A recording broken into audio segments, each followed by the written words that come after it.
Welcome back, college baseball fans. I'm joined by one of the best catchers in the nation, if not the best catcher in the nation, Georgia Tech, Vahn Lackey. Vahn, thank you so much for taking the time to come on the show. How you doing, man?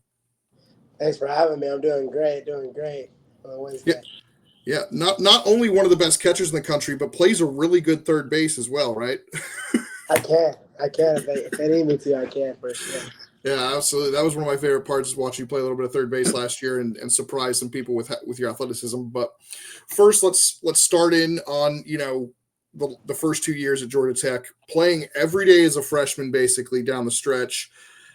You were great defensively. You stayed in the lineup, but you struggled a bit at the plate, right?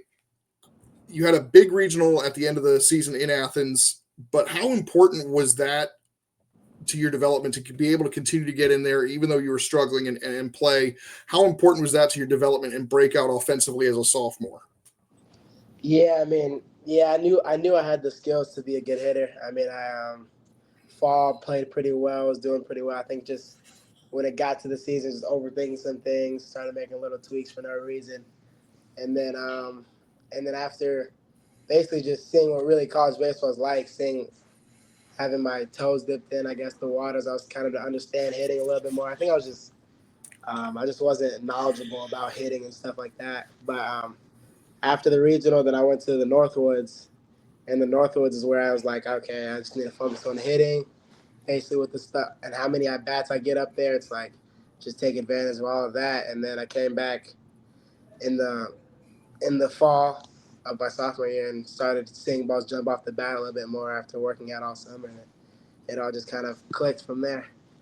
Yeah, I don't think people really understand how difficult the catcher position is because I've seen many times, first of all, not many freshmen start at catcher, especially in a Power Four conference. And then, even guys that transition from another position to catcher, sometimes it takes time offensively because you're so focused and the importance of handling a pitching staff and the defensive responsibility. Sometimes it takes a year, but you broke out in a big way last year, figuring that out. And you couldn't leave the lineup, so they had to play at third base to get Drew Rogers Yeah. some opportunities, and it worked out. But you mentioned the Northwoods League this year. You got to play in the Cape League for a little bit before you went to Team USA. What was that experience like? Yeah, the Cape, it was really nice. Fields weren't the best. Obviously, there was just not the best batter's eye, but other than that, I just really like the watching other teams take BP, see like the big guys that you see playing on TV. It's kind of just cool seeing everybody how they go about it every day. But I was in Hyannis, so I was like right by the beach, and it was just fun. We lived in we didn't even have a host family. It was literally just like eight guys in one house. So it was really fun. We went to the beach basically. We went to the beach almost every day, and it was a good time. I like the Cape. I like the Cape. So you've had a blast this summer. I mean, you got to go to the beach to spend time on the beach. You got to go to Japan. I Yeah. mean, all while playing baseball. That's the dream, right? Yeah, exactly. It was definitely a fun summer for sure. A big hit with Team USA was your vlogs over there. They were awesome. How much fun was that to do? And I know you have a personality. I was super excited that other people were getting to see that because you're a lot of fun to be around it, and you got to show that a little bit by doing the vlogs. How much fun was that? Yeah, it was really fun. It was kind of cool. Like I don't even know how I got the camera, but I ended up getting the camera, and like you can see the other guys wanted to start taking the camera too, start having a little fun with it. So it was just cool seeing them also started to express themselves as well. I thought the guys for Team USA were just all around good people. So it was just a fun experience. Absolutely. I thought it was funny because I was wondering how that came back. So I was like, did they ask for volunteers and Vaughn just Yeah, stepped up or? I have no clue. I wish I remember. I wish I remembered, but I actually have no clue. It was a lot of fun to see how much fun you guys were having over there. Talk to me a little bit about the Team USA experience, both the training camp and getting. We can start with the training camp, which you got to do with Drew and Alex, and then we can talk a little bit more about Japan. Yeah, the training camp was really cool. We got to work with a lot of coaches all over the world, and basically the freshman kind of younger team. They formed a team, and it was like they were Team Red or Team Stripes, and then it was us who were like the older, I guess the older guys, I guess you can say like the sophomores, And we were on the team, so we started inter-squading, like scrimmaging. It was a great time. We got to see basically everybody was good. So it was good arm after good arm after good arm. And it was just seeing those guys, seeing how they went about it. And then after we played 5 games, so we were probably there for like 5-6 days. And then after that, we got the notification the text who's going to Japan. And it was like a back-to-back thing. It was kind of crazy. And we had to pack all our stuff and leave at 3:30 a.m. after playing the game that night. So it was definitely a crazy turnaround. I'll say that for sure. Oh yeah, But, my sister actually lives in South Korea, and the plane trip when she comes to visit on the East Coast is crazy. So yeah, I can't imagine playing a baseball game and then doing that. It was really cool. What was it like seeing Zion Rose go crazy in those training camp games? it Though I think he was was like 11 of 13 in those 5 games. it was unreal. I mean, I remember we were like, "What is happening?" Like Zion is so hot. Like every time you saw him at bat, he got hit. Like I remember when he got out, everyone was like, "No way, he got out." No. It was kind of one of that kind of thing. But yeah, Zion's Yeah, the man. love that. Let's talk real quickly before we get into Japan. I want to talk about the ACC championship and the journey and the experience. Your team, like one of my favorite parts of last year was getting to know y'all's team and getting to experience a little bit of y'all's journey. Can you talk a little bit about that journey and what that was kind of like, winning the ACC regular season, sending Danny Hull out in style in that way? Ultimately, the regional didn't go y'all's way, but nobody really saw Murray State being as good as they were. I mean, I watched them. There's no way they should have been a 4 seed. Yeah, there's no way. They were just so good. Yeah, yeah, they were so good. I'm actually in awe. But yeah, that the ACC championship. Yeah, I mean, we went through a lot of ups and downs in the season, so it was just kind of like no one really knew how to be. Like we were all kind of younger side, didn't know what. Like we had some freshmen who didn't really know basically how to win for a long period of time, stuff like that. So we just went through ups and downs, which happens. And then we ended up just getting clutch wins. I just remember that towards the end of the season, like Virginia clutch win that, and then obviously the Duke AC champion. We just ended up just growing together, got clutch wins, and then we didn't get that host, and it was kind of a heart stab with Ole Miss, who had 3, honestly probably the best regional Yeah. with Ole Miss, Murray State, and Western Kentucky. And I mean, it was just I remember watching all the Wheels games, and it was literally like Georgia Tech versus Ole Miss, amazing game. Ole Miss versus Murray State, amazing game. I mean, and those 3 of our games are all like just tight games. So I mean, but yeah, Yeah, one thing I'll remember is in that Duke series, the final series, when that bunt that didn't stay fair. yeah, Like it went 87 feet down the line fair and then just rolled foul, and somebody was holding Kent Schmidt back to make sure he didn't pick it up. I was like, I think Georgia Tech's going to win the ACC at this point. It just seems it's in the cards, right? exactly. It was so in the cards just for Coach Hall. Absolutely. Now let's talk about Japan. You get to go to Japan. You got to do the vlogs. I assume that was your first time going to Japan, right? Like Yeah, it that was the must have first been time they had the country. that must have been pretty amazing, right? It was. It was. I mean, we started off in Hokkaido, which is like in the northern. It was like 2 lands. It was off. It wasn't even the mainland. So we started off there. Crazy field. I forgot. I think it's called the Escon field. It's like if you look it up, it's like that huge. I remember someone doing a YouTube video on like it had so much money built to it, but it was nice. It had like a nice little dome on top. Played there. It was definitely the nicest spot we had to play at. But yeah, we just couldn't catch it. I mean, we got beat the first game, and we were just like, it was like, wow, like those guys were really good. If you watched the VP, they were just all fundamentally sound. They just played a little bit better than us. And then we went to the second city, Niigata, which was more in like at first we were like in a rural section, and then we went to like a suburban area. That was Niigata. We played there, nice park, and then last we went to Tokyo. And Tokyo was beautiful. I mean, it was like all the United States cities combined. It felt like it was so huge. But yeah, Did you guys get a day off in Tokyo to we do? did. to do some exploring and try some of the food? Yeah, we did that the last day.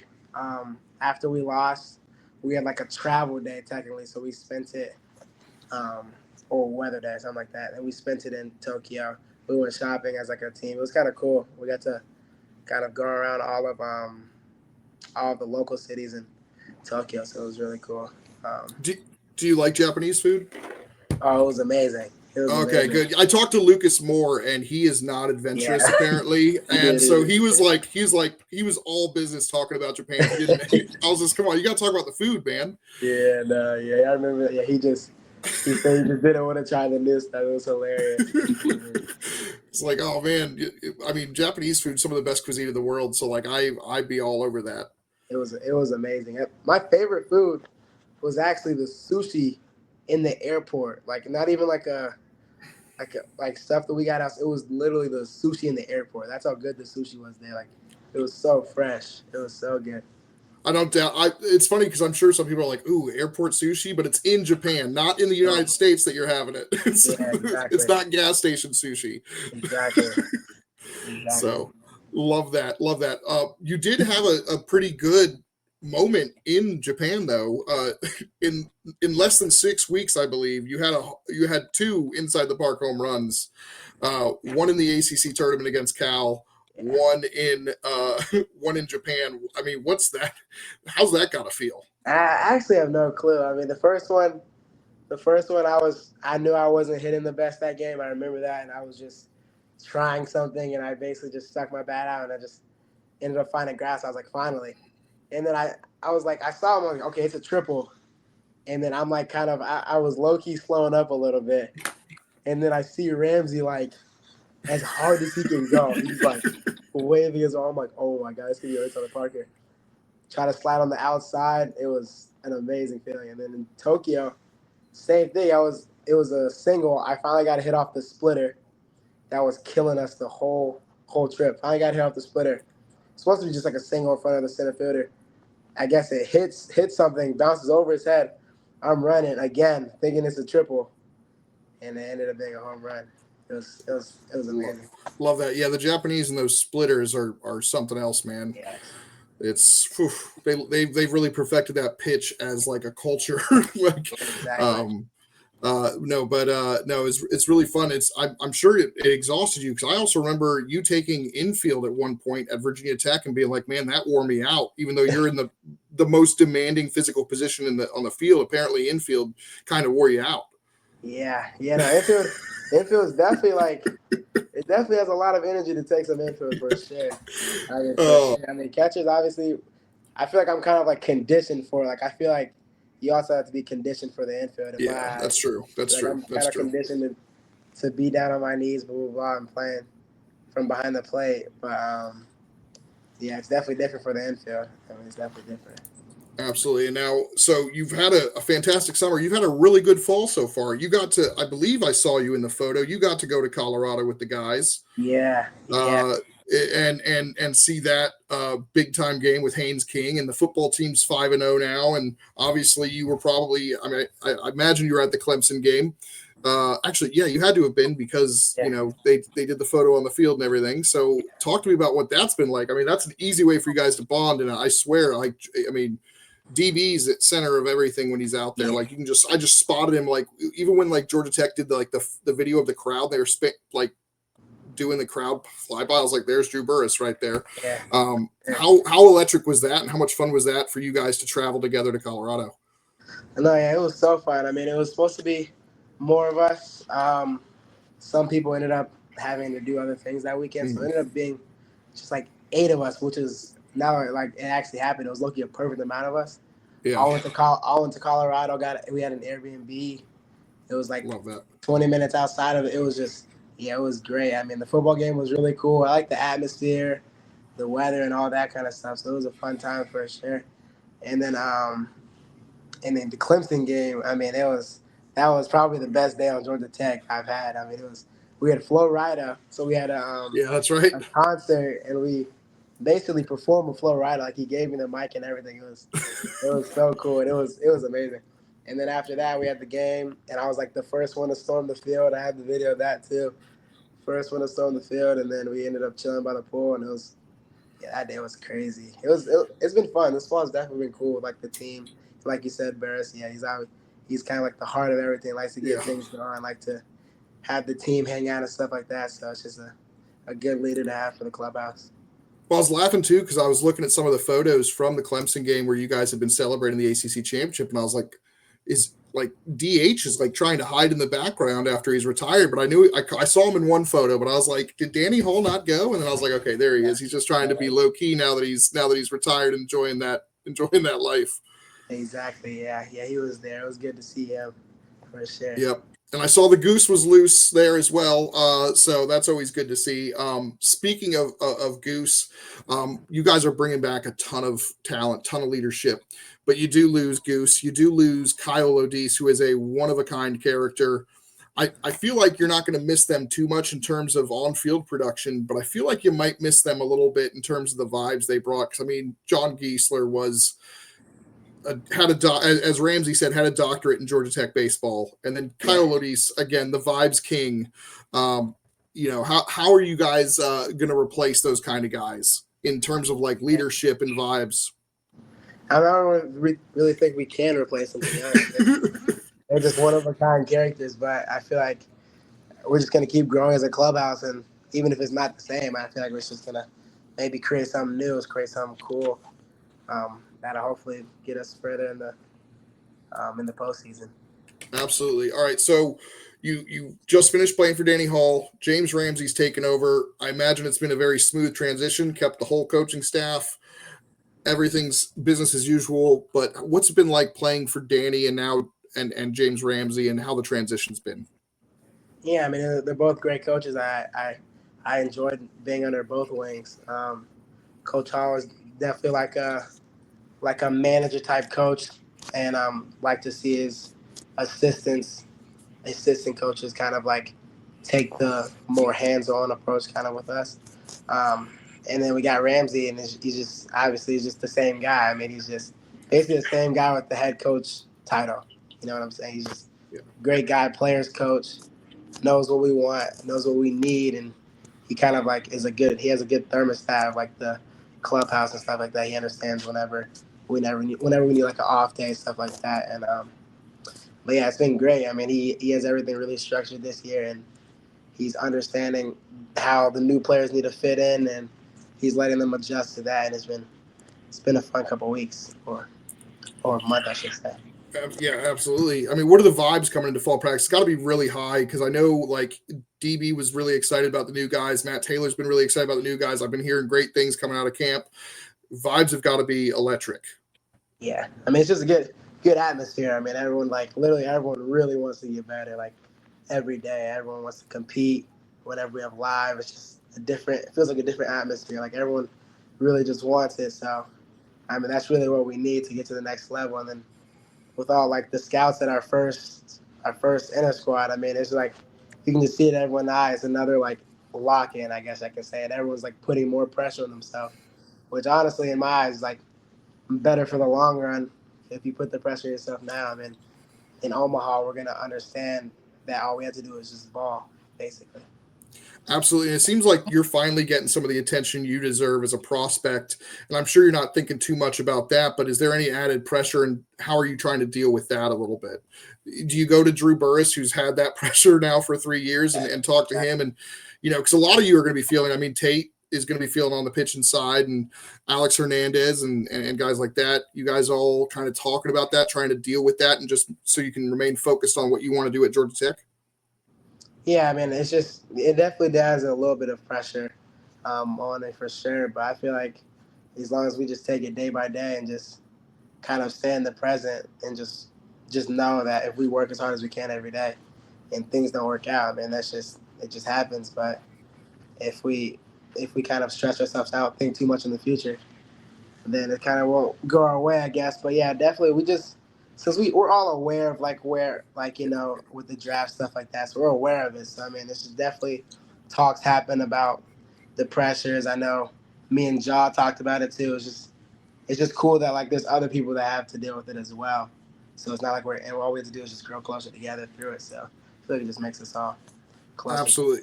Absolutely. I saw some of the early draft things. I saw you higher up, and I was like, finally, someone's seeing Vahn Lackey there.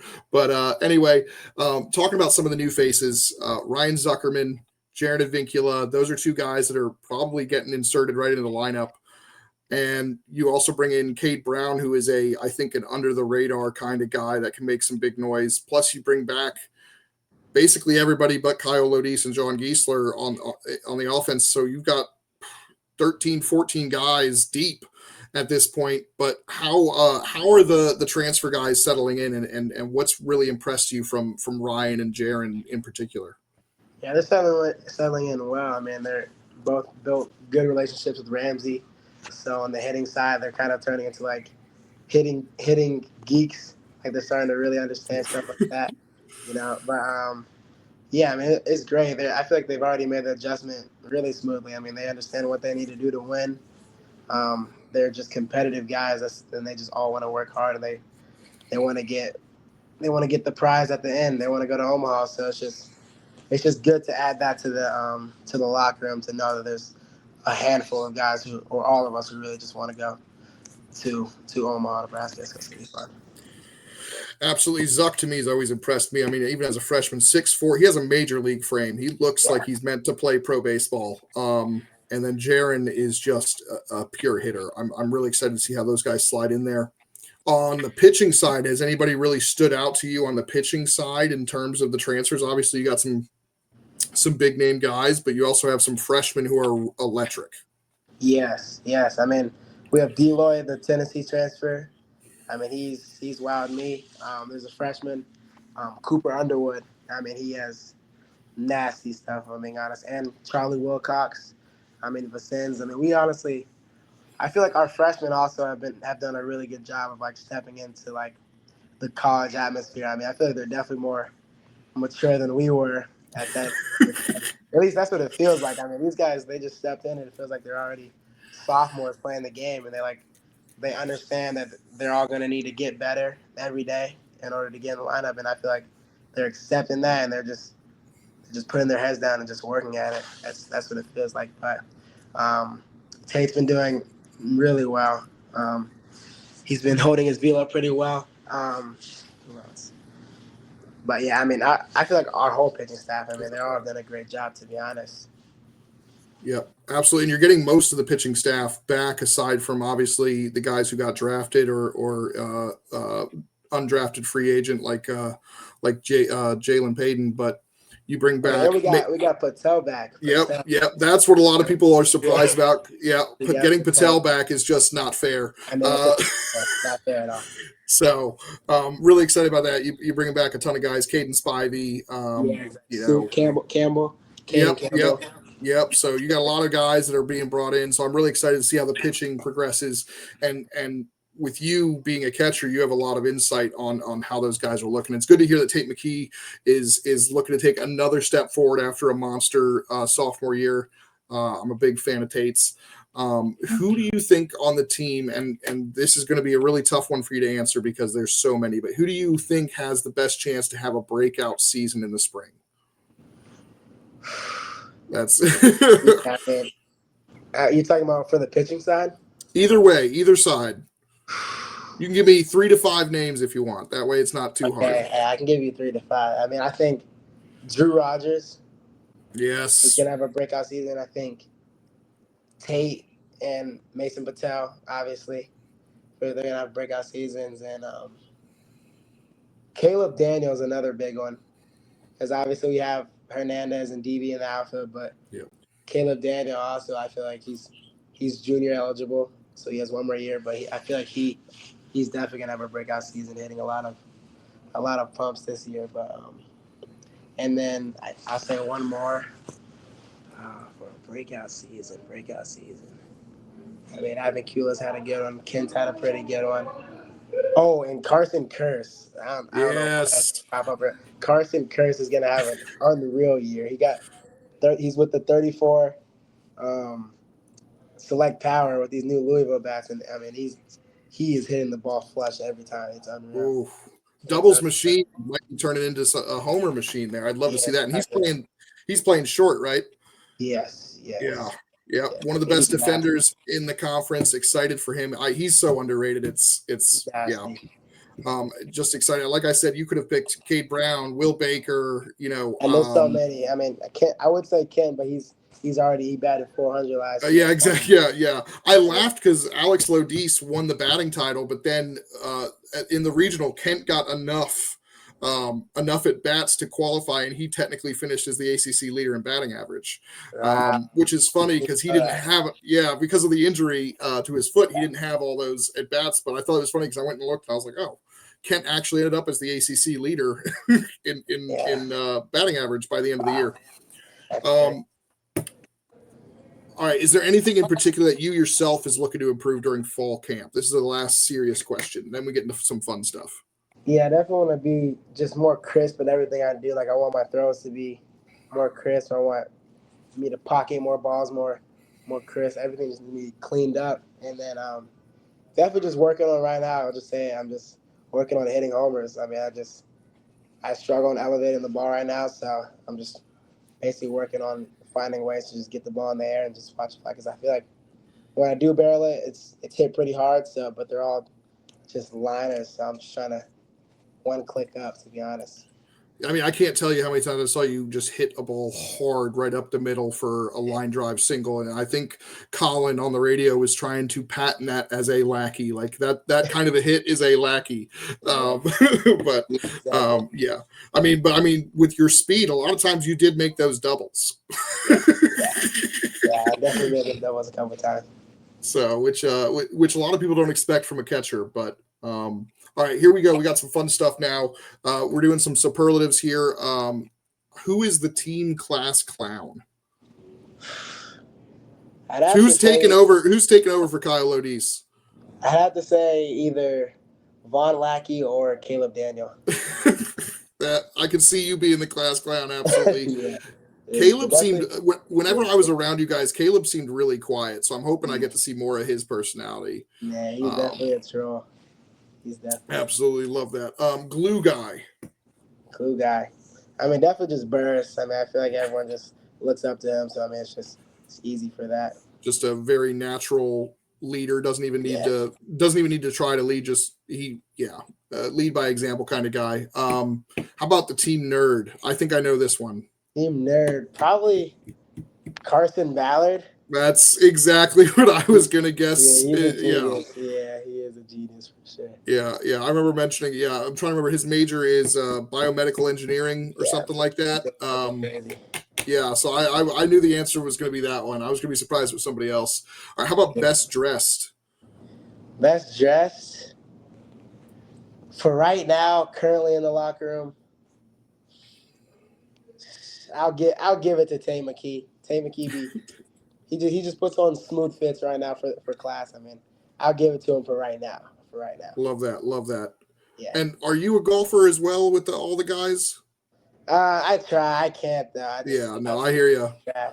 I'd like to be able to play golf, but it seems really frustrating to be until you get good, and it takes forever to get good. I just I remember that Tate and Burris and Alex and Caleb and Brocious and all them were golfing a little bit to end the summer. So, local food staple. Hit me with the recommendations for when I come down there, Vaughn. I mean, you can go to breakfast at this place called Thumbs Up. I love that place, Thumbs Up Diner. But I used to just eat. Have you ever had Panko chicken? It's everywhere, but I don't think I have. Panko chicken that a lot of the team go to. We go there a lot. Love that. But yeah, it's like I don't even know. It's like not fried chicken, but like it's like Asian kind of. Love that. Kind of thing. It's pretty good. Love that. Toughest pitcher you faced in the conference last year. Who had your number on the mound last year? Oh, I don't know why I'm blanking on his name. The sidearm guy from Clemson. I don't know why I'm blanking on his name. Oh, Lucas Malstead. Malstead, yes. I mean, Malstead threw invisibles. Yeah, I don't know how anybody hit that because he got the velocity up to like last year from years before, and I was just like, I don't know how anyone sees that. Yeah, he was nasty. I couldn't see it. Yeah, I was like, I remember like being at night. It was just tough to see that night for some reason. But I was literally because how far he goes, I had to like basically have my head literally like completely turned basically towards left center in order to see the Jeez, pitch. It was crazy. wild. It was crazy. Do you have a game day routine? Any superstitions in your routine? Not really. I mean, I just like to get a good breakfast. I mean, I don't really have a superstition. Um, yeah, I just like to get a good breakfast. Basically, that's basically all I Yeah, got. and you're pretty loose throughout, right? You're a pretty loose guy. Like I feel like you can get down to business and still be loose. Yeah, You're one of the guys I like to talk with before games. Drew is somebody I do not bother. He's all business. He's locked in, ready to roll. But yeah, he is. favorite MLB players to emulate or watch? I mean, for throwing, definitely Yadier Molina. Um, for catching and receiving, Gabby Moreno Ooh, that's a good from the one. Diamondbacks. I mean, his receiving is just really good. But like recently, I've been trying to like implement some Patrick Bailey stuff too. I just like the way he moves laterally. Love Um, that. he's just really good at pulling that outside pitch back to the zone. But for hitting, I just like the way Ellie De La Cruz swings. I mean, Oh, Ellie he's De so La Cruz. fun. He's just so smooth. I just like how he's like more of the upright kind of stance. So it kind of helps me see what I need to work on and stuff like that. So yeah, I'll say that. Absolutely. Are you worried about this ABS system? Because you're so good at stealing strikes. Are you a little worried about them taking away a facet of your game that you're so good at? I mean, definitely. I mean, it's kind of a bummer. I mean, it's a big part of the catching game, but Yeah. And I mean, I don't know how many strikes I saw you steal last year because I know they showed like what Caden Bodine had done in Omaha, and I was like, I need to see the stats for Vahn Lackey. yeah, Cade is or that. Oh, Yeah. Bodine, Yeah. he's unreal. We basically try to implement some stuff from him too. I mean, he's really good. If I'm being honest, yeah, he's really Love good. that. All right, last one for you. Favorite ACC ballpark besides your own? I'll say, yeah, I'm gonna say I'm gonna say North Carolina. I like UNC's. It's Just like the the powder blue, the old baby blue, I should say. It just fits. It just fits right yeah. for Chapel Hill. And it's Yeah. really really nice. Yeah, I love the Bosch. I'll be there actually in a couple of days. Before I see you guys. There you go. But yeah, that's gonna do it for us. That's all I've got for you. I know it was a ton of questions, but it was a good conversation. I love talking ball with you. You got anything else you want to add before I let everyone go? Not that I can think of. Thanks for having me. Absolutely. And we'll be back in a couple of days with another player interview. But until then, go Jackets. Go Jackets.